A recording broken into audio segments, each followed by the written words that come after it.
बहुजन समाज की हर खबर पाने के लिए सब्सक्राइब करें अम्बेडकर पीपल्स वॉइस और बेल आइकन दबाएं।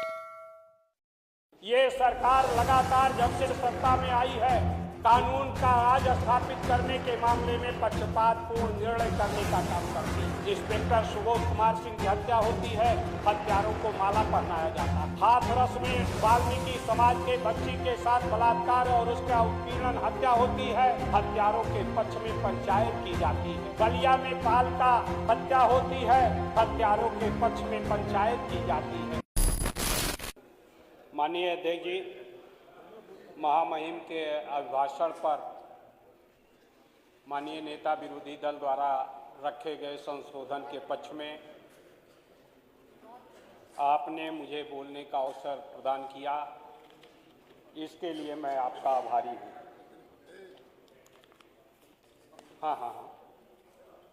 माननीय अध्यक्ष जी, मैंने भी भाषण कई बार पढ़ा, सुना तो था ही, कई बार पढ़ा भी, और पढ़ने के उपरांत मुझे लगा कि ये भाषण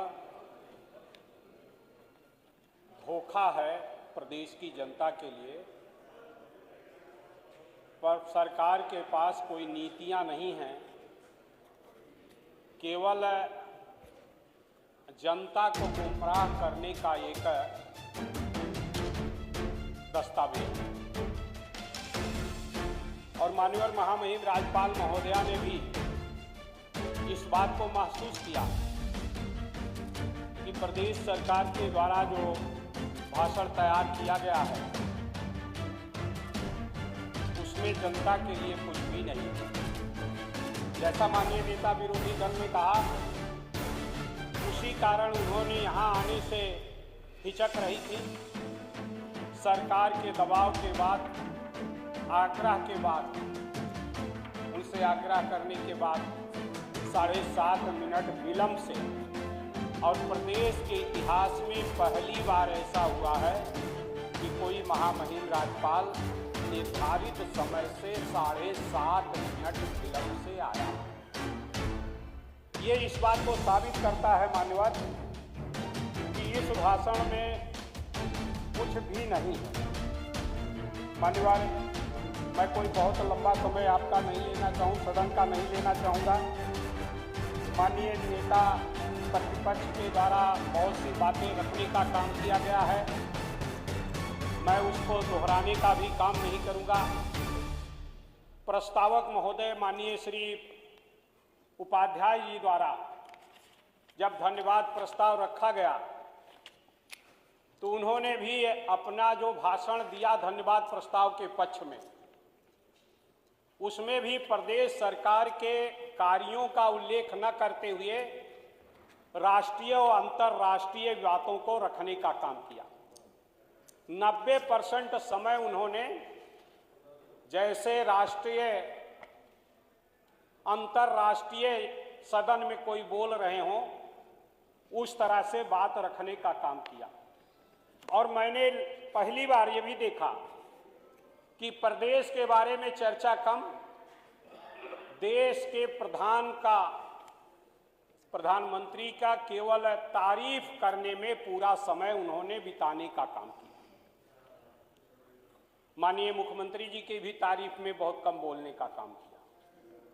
उन्होंने अपना ज्यादा समय, इसलिए कि उनको भी लग रहा था कि प्रदेश में तो कुछ हुआ ही नहीं और हमें चुनाव में जाना है तो हमें किसका यशगान करना है, केवल इसी बात को ध्यान में रखते हुए उन्होंने अपने भाषण को रखने का काम किया। मान्यवर, एक बात उन्होंने कहा कि डिजास्टर मैनेजमेंट के मास्टर हैं। माननीय नेता प्रतिपक्ष के द्वारा भी कोरोना के प्रबंध के बारे में चर्चा करने का काम किया गया। मैं ज्यादा समय उस पर नहीं लेना चाहूंगा, लेकिन आपसे निवेदन जरूर करना चाहूंगा कि माननीय प्रधानमंत्री जी ने 8 बजे घोषणा किया, 12 बजे लॉकडाउन कर दिया।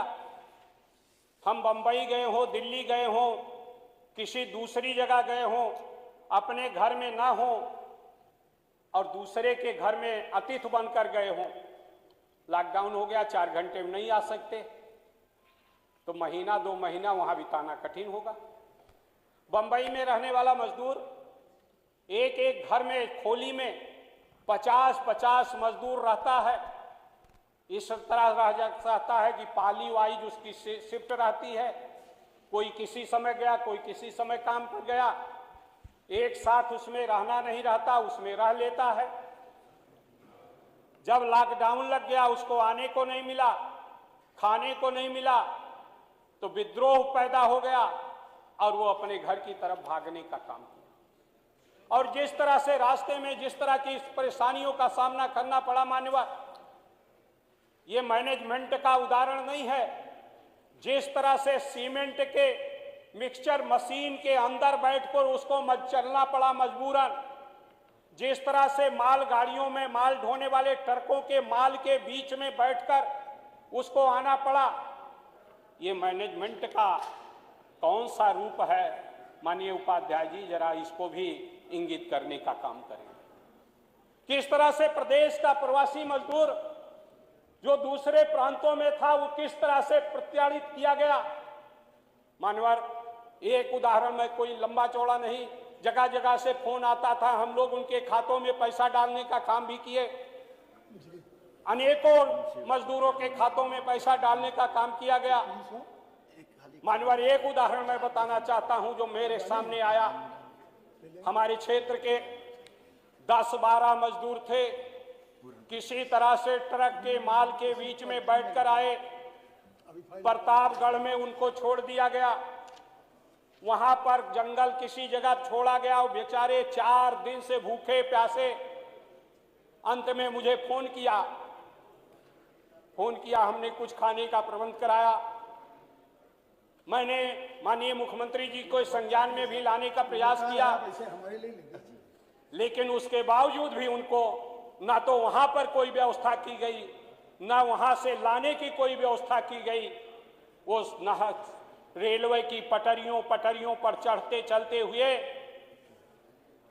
40 से 50 किलोमीटर पैदल उनको चलना पड़ा। मानवर, इस तरह का मैनेजमेंट दूसरी तरफ है।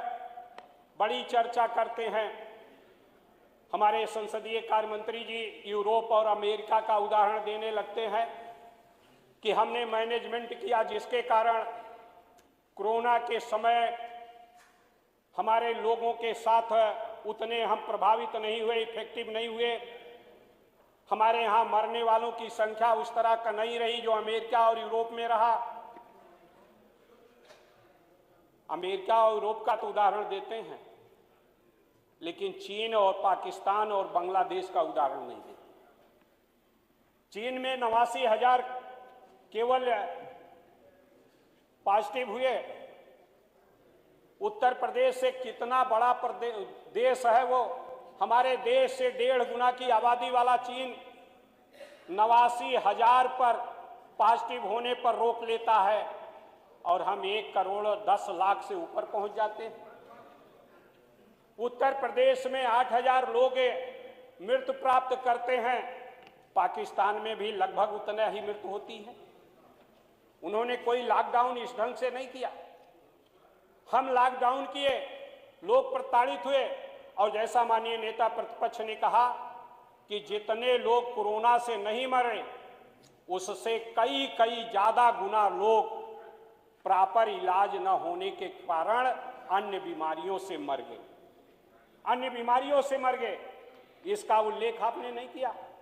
ये कौन सा मैनेजमेंट था कि जो दूसरे बीमारियों से ग्रसित है, हार्ट बीमारी से ग्रसित है, किडनी की बीमारी से ग्रसित है, लीवर की बीमारी से ग्रसित है, पेट की बीमारी से ग्रसित है, जिसका इलाज हो सकता था उसको इलाज न होने के कारण वो हमारे बीच में नहीं रहा।